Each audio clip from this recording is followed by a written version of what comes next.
አዲስ አበባ ውስጥ እውነቱን ለመናገር እንደው ሌላ ምክንያት ምን እንደሆነ አላቅም ጎዳና ላይ ወጥቶ ምግብ የሚያስለምን ምንም ምክንያት የለም።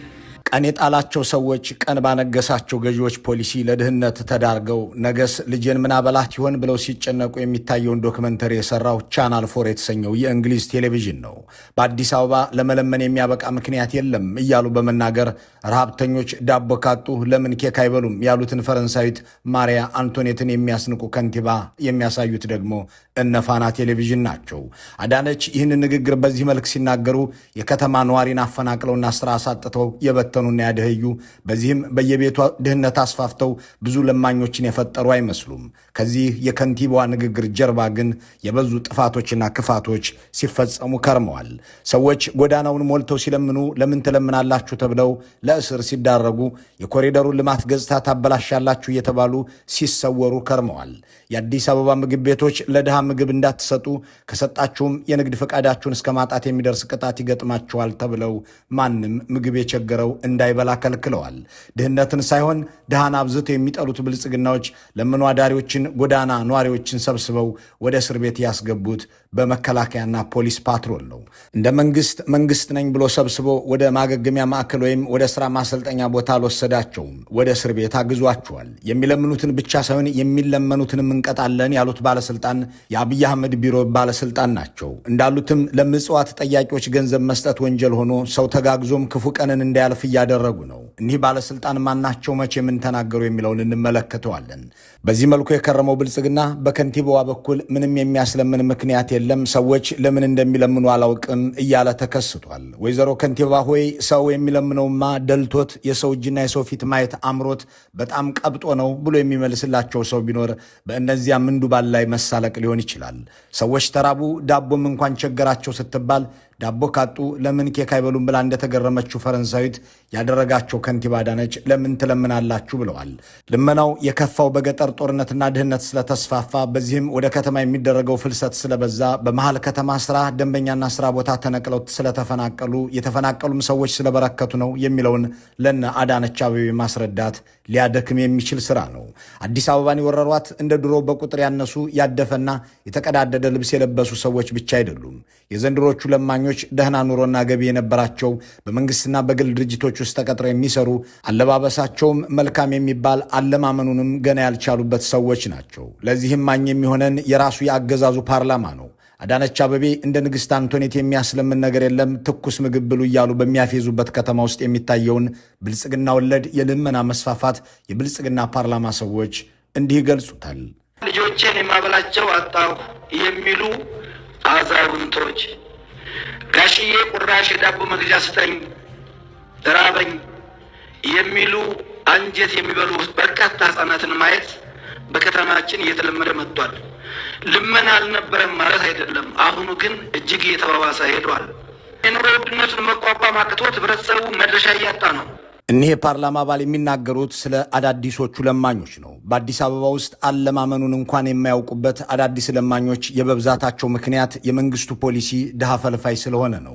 በደህናው ጊዜ የገዙትን ያልነተበ ልብሳቸውን ለብሰው እጃቸውን ለመጽዋቾች የሚዘረጉ ሰዎች የበዙበት ዘመንም ነው የሚለውን ሳይሆን ሁሉንም ክፉ ነገር ክደህ ደግ ደጉን ተናገር የሚል ብልጽግናዊ ወንጌል ለሚከተሉት የብልጽግና ሹማምንት የማይፈለግ ነገር ነው። ፓርላማው ከፈቀደልኝ በስራ መውጫ ሰዓት ፌስታል ይዘው ከሆቴል ተመላሽ ምግብ የሚለምኑ ሰራተኞች መኖራቸውን ላሳይ ዝግጁ ነኝ ብሎ ከጥቂት ወራት በፊት በፓርላማው ፊት የተናገረው የአገሪቱ የሰራተኞች ፌዴሬሽን ነው። የሚለምኑት ሰራተኞች ደሞዝ አላቸው የሚባሉ መሆናቸውን በማብራራትም ፈቃደኛ ከሆናችሁ ከስራ ሲወጡ ፌስታል ይዘው ሆቴል አካባቢ ቆመው የሚለምኑ ተቀጣሪ ሰራተኞችን ላሳያችሁ እችላለሁ። ሰራተኛው በቀን አንድ ጊዜ በልቶ መዋል አልቻለም። ሕክምናውን እንትወው እየጸለየ ይኑር። ቤት ኪራዩንም እንትወው በበረንዳ በሰዎች ላይ በጥገኝነት ይኑር። ግን በቀን አንድ ጊዜ እየበላ መኖር የለበትም ወይ ሲሉ የኢትዮጵያ የሰራተኛ ማህበራት ኮንፌዴሬሽን ፕሬዚዳንት ካሳሁን ፎሎ አብይ አህመድ ሚራክል ፈጸምኩ እያሉ በሚናገሩበት ፓርላማ አዳነች አቤቤ ሰው ለምን ይለምናል እያሉ በሚያፌዙበት ከተማ ሲናገሩ ተደምጠዋል። ከወራት በፊት ከአዲስ አበባ ዘገባ የሰራው የቻናል 4 ጋዜጠኛ ማንነታቸው እንዳይታወቅ ተሸፍነው የሚለምኑ አለባበሳቸው ገና ጀማሪ ምጽዋት ፈላጊ እንደሆኑ የሚያሳብቅባቸውን ሰዎች በምስሉ ላይ ሲያሳይ ከተማዋን ለማኞች አጥለቅልቀዋል አጥለቅልቀዋታል ብሎ ነበር። ህዝቡም ልመና ተባባሰ እያለ ሲናገር በካሜራዎቹ ቀድቷል። በኋላ ያው ልመና በፊት ለምን አሁንማ በጭራሽ ሰው ብንቁጭ አለን እኮ በቃ። እኒህ በልመና ልጆቻቸውን የሚያሳድጉ እናትም ሆኑ የፓርላማ አባሉ አበራዳሙ የሚናገሩት ስለ ልመና መበራከት ነው። የአሰሪዎች ፌዴሬሽን ፕሬዝዳንትም ተቀጣሪ ሰራተኞች ከስራ መውጫ ጠብቀው በፌስታል ምግብ ሲለምኑ በየምግብ ቤቱ ደጃፍ ላይ ይቆማሉ ብለው ሲናገሩ እንዲሁ የአገሪቱ መንግስት ሰራተኛ የምሳ ሰዓቱን በእምነት ተቋማት ውስጥ እንደሚያሳልፍ የተሰማውም ስለ ለውጡ ተአምራት ሲጨበጨብበት በሚውል ፓርላማ ነው። አዳነች አቤቤ ግን እንደ ንግስት አንቶኔት ለምን ኬክ አይበሉም ማለት የቀራቸው ያህልም ለምን ትኩስ ምግብ አይበሉም እያሉ ይቀልዳሉ። ይህንን ከማድረጋቸው በፊት ላለፉት በርካታ ወራት የኮሪደሩን ገጽታ ታበላሻላችሁ እየተባሉ በሺ የሚቆጠሩ የጎዳና ተዳዳሪዎችን ወደ አልታወቀ ቦታ እንዲወሰዱ አድርገዋል። እነዚያን ምንዱባን የት እንዳደረሷቸውም የማይታወቁት ብልጽግናዎች አሁን ደግሞ ሰው ለምን ይለምናል እያሉ በመቆጣት ላይ ናቸው። ይህ ቁጣቸው ሲለምኑ ያገኟቸውን ሰዎች እየደበደቡ እንዲያስሩም እያደረጋቸው እንደሆነ እየተሰማ ነው። በእርግጥ የሚለምኑ ሰዎች ብቻ ሳይሆኑ የሚለመኑና ለተቸገሩ ወገኖቻቸው የዕለት ጉርስ ምጽዋት የሚሰጡ ሰዎችም እንደሚቀጡ አብይ አህመድ በጽህፈት ቤት ኃላፊያቸው በኩል አሳውቀዋል። ዓለም ፀሐይ ጳውሎስ የተሰኙት እኒህ ኃላፊ ድህነትን ሳይሆን ድሃን በብዙ የሚጸየፈው አገዛዝ ሹም ናቸውና ምጽዋት ለሚጠይቁ ምንዱባን ገንዘብም ሆነ ልብስ አሊያም ምንም አይነት ድጋፍ ቢያደርግ እነሱን የሚቀጣ ህግ ተዘጋጅቷል። እናም ሰጪውን እንቀጣለን ብለው ተግባራዊ አድርገዋል። የሰጪዎቻችን ባህል የዜጎች ባህል መቀየር አለበት። መስጠት የለብንም። ይሄን ከሃይማኖት ተቋማትም ጋር ተነጋግረናል። የህግ ረቂቅም ተዘጋጅቶ ለፍትህ ቢሮ አሁን በአሁኑ አቃቤ ህግ ቢሮ ቀርቧል። ምክንያቱም ህጉን ተግባራዊ እስካላደረግን ድረስ ሰጪዎቹን የቀጣን መሄድ ካልቻለን ልመና ይቀጥላል። ልመና ስራ አይደለም። ልመና ስራ ሆኖ ነው እዚህ ከተማ እየታየ ያለው።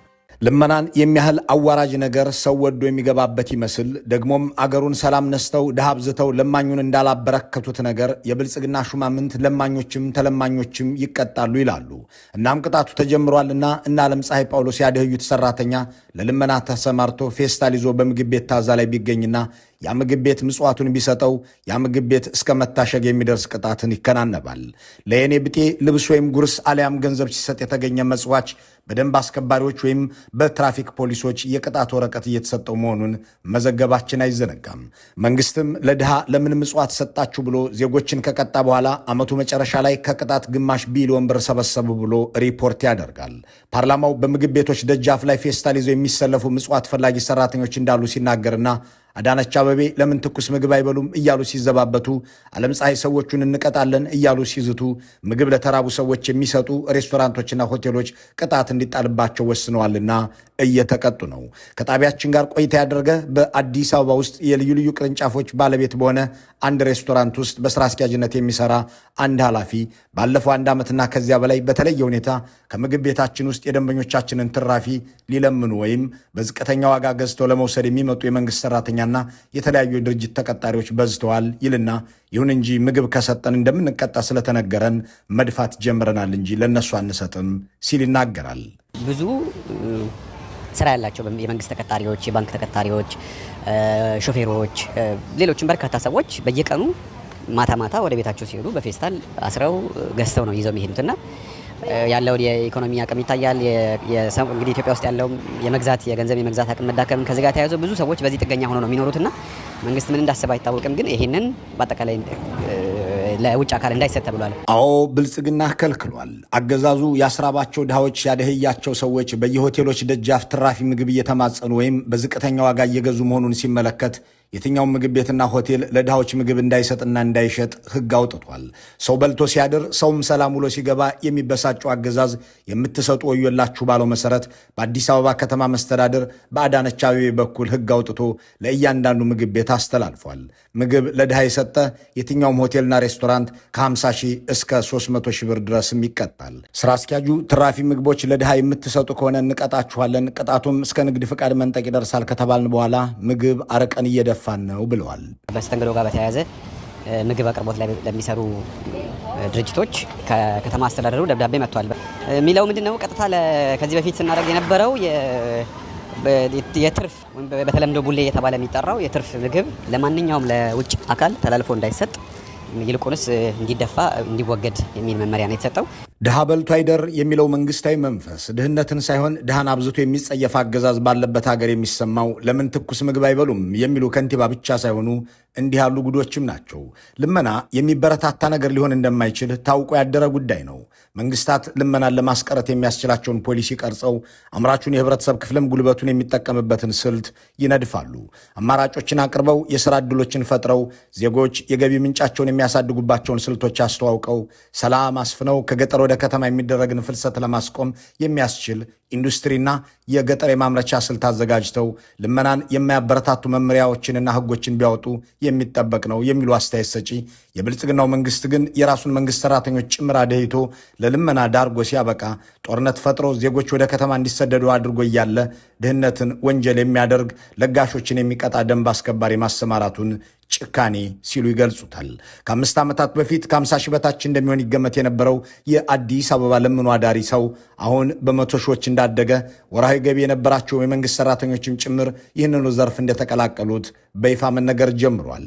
ከደንብ አስከባሪዎች ጋር እየተራወጡ ይህንን ልመና ከተቀላቀሉ አዳዲሶቹ ለማኞች መካከል ባለደሞዝ ሰራተኞችም ይገኙበታል። የኢትዮ ፎረም ተባባሪ አዘጋጅ ኢንጂነር መቅደስ ከወራት በፊት ለጣቢያችን በላከችው አንድ መጣጥፍ ያሰፈረችው ታሪክ ለዚህ ምስክር ነው። መቅደስ እንዲህ አለች። እኔና መሰል ሙያ ያለን መሐንዲሶች ለወትሮ የተሻለ ክፍያ የምናገኝ ነበርን። አሁን ግን እኔው ራሴ የኑሮ ውድነቱን መቋቋም አቃተኝ። የሥራ ባልደረቦችም እንደኔው ምኑን ከምን አያይዘው ይህንን ክፉ ቀን እንደሚያሳልፉት ሲቸገሩ ተመለከቱ። ከቤት በባዶ ሆድ ወጥቶ ቁርስ የበላም መስሎ ምሳን በኩራት ተሸፍኖ የሚያልፈው የመንግሥት ሠራተኛ በተለይ ከባለፈው ዓመት ወዲህ ሕይወቱ የተመሰቃቀለ ብዙ ነው። አንዳንዱም የልመናውን ጎራ በግላጭ ተቀላቅሏል። ሰርቶ ቤተሰቡን መደጎም ቢያቅተው በትርፍ ሰዓቱ ለምኖ ልጆቹን ማብላት መተዳደሪያው አደረገ። በልቶ ማደር ቅንጦት በሆነበት ሀገር እንኳን አዲስ ልብስ ሊገዛ በላዩ ላይ የሚነትበውን በከሳ ቁጥር ከልኩ የሚሰፋውን ኮት ደርቦ የሚለምነው የመንግሥት ሠራተኛም እየተበራከተ ነው። በየቀኑ ልብ ሰባሪ ልመና እየታዘብኩ ከከረምኩ በኋላ በአንድ ያዘቦት ቀን በመንገድ እያለፍኩ በቅርብ የማውቀውና በአንድ መስሪያ ቤት ውስጥ የመምሪያ ኃላፊ የሆነ ሰው በነተበ ልብስ ለልመና አደባባይ ወጥቶ አየሁት። መጀመሪያ የተሳሳትኩ መስሎኝ ነበር። ዓይኔን በሁለት እጆቼ ጠራርጌ እንደገና ዞሬ አየሁት። አልተሳሳትኩም። የመምሪያ ኃላፊው ነው። ኦ አምላኬ ብዬ አፌን በሁለት እጆቼ ሸፍኜ መሃል መንገድ ላይ ቆሜ ቀረው። ከድንጋጤ ባንኜ ወደፊት ስራመድ በድኔን ነበርኩ። እንዲህ ያሉትን ሰዎች ነው እንግዲህ አዳነች አቤቤ ለምን ትኩስ ምግብ አይበሉም ብለው የሚቀልዱት። ከነኚህ ምገባ ማዕከላቶች ውስጥ ወደ አንዱ ጎራ ብሎ ትኩስ ንጹህ ምግብ፣ የተመጣጠነ ምግብ መመገብ የሚቻልበት ከተማ ሆኗል። ጎዳና ላይ የሚያስወጣ ምክንያት አዲስ አበባ ላይ በአሁኑ ሰዓት የለም። በአመር ጠላሁ ያለችውን ዝንጀሮ የሚያስታውሱት እነ ከንቲባ አዳነች ወደ አንዱ ጠጋ ብለህ ትኩስ ምግብ ለምን አትበላም ይሉታል። እና አዳነች አቤቤ ግን ድሃም መፍጠርና ከዚያ ድሃ ኮሪደሩን ገጽታውን ታበላሻለህ እያሉ መሰወርን ትተው ሰዎችን ስራ የሚያገኙበትን መንገድ እንዲፈልጉ ከገጠር ወደ ከተማ እንዲሰደዱ የሚያደርገውን የጦርነት ፖሊሲም እንዲተዉ የሚመክሯቸውን ድምፆች አይሰሙም። ይልቁንም ይህንን የሚሉትን የለማኝ ልጆች ናቸው ማለት የሚቀረውን መግለጫ አውጥተው ይዘልፏቸዋል። በዚህ በምስሉ ላይ የሚታየውን ጽሑፍ ያሰራጨው የከንቲባዋ ቢሮ ስለዚህኛው ንግግራቸው ሰዎች የቁጣ አስተያየቶችን ሲናገሩ አስተዳደጋችሁን ያመለክታል በማለት ተቾቻቸውን በለማኝነት ወንጅለዋል። ጠቅላይ ሚኒስትሩም ሆኑ እንደ አዳነች ያሉ ሹሞች ስለ ድህነት ቅነሳ ፖሊሲ ሲናገሩም ሆነ በአሁኑ ወቅት ከድህነት ወለል በታች የሚገኘው የህዝብ ቁጥር ስንት እንደሆነ ሲያብራሩ አይሰሙም። ይህ ሳይንሳዊ ትንታኔ ለኦህዴድ ሰዎች አእምሮ ስለሚቸግር ብቻ ሳይሆን ሆን ተብሎም የሚዘለል ጉዳይ ይመስላል። የተባበሩት መንግስታት የሚሊኒየሙ የልማት ግቦች ሰስቴናብል ዴቨሎፕመንት ጎልስ ብሎ ካስቀመጣቸውና ኢትዮጵያ የፈረመችው ከ4 ዓመታት በኋላ በ2030 ይሳካል በሚል ከተዘረዘሩ መሰረታዊ አጀንዳዎች መካከል በአንደኛ ደረጃ ላይ የተቀመጠው ድህነት ፍጻሜውን እንዲያገኝ ማድረግ የሚለው ነው። በቀን $2.1 በታች የሚያገኙ ሰዎች ቁጥር እንዲያበቃ ማድረግ የሚለውን ይህንን የተባበሩት መንግስታትን ግብ ስለማሳካት ከመስራት ይልቅ ድሃዎችን ማብዛት ስራዬ ብሎ የተሰማራው ብልጽግናው መንግስት በአሁኑ ወቅት 72 በመቶን የአገሪቱን ህዝብ አደህይቶታል። ይህ በምስሉ ላይ የሚታየው የተባበሩት መንግስታት ድርጅት ሰነድ ባሳለፍነው የፈረንጆች ዓመት ኢትዮጵያ ከአጠቃላይ ህዝቧ 72 ሚሊዮኑን በማደህየት ከዓለም አንደኛ መሆኗን ያሳያል። ይህ ደግሞ 86 ሚሊዮን ኢትዮጵያዊ ማለት ነው። ይህ ሁሉ አቀፍ ድህነት መብላት አለመቻል፣ መታረዝና መኖሪያ ቤት አለማግኘት ብቻ አይደለም። አለመማር፣ አለመታከምና መሰል ነገሮችን አለማድረግንም ጭምር ነው። እንዲህ ባለ መልኩ እንዲህ ባለ ህይወት ውስጥ የሚገኙ ነዋሪዎች ደግሞ ለልመና ከመዳረግ ውጭ አማራጭ የላቸውም። የብልጽግናው አገዛዝ ወደ ስልጣን በመጣበት ሰሞን በኢትዮጵያ ውስጥ ከድህነት ወለል በታች የሚኖረው ህዝብ ቁጥር 23 በመቶ ወይም 23 ሚሊዮን ገደማ እንደነበር የገንዘብ ሚኒስቴርን ሪፖርት ዋቢ ያደረገው ይህ በምስሉ ላይ የሚታየው የአዲስ ማለዳ ጋዜጣ ዘገባ ያሳያል።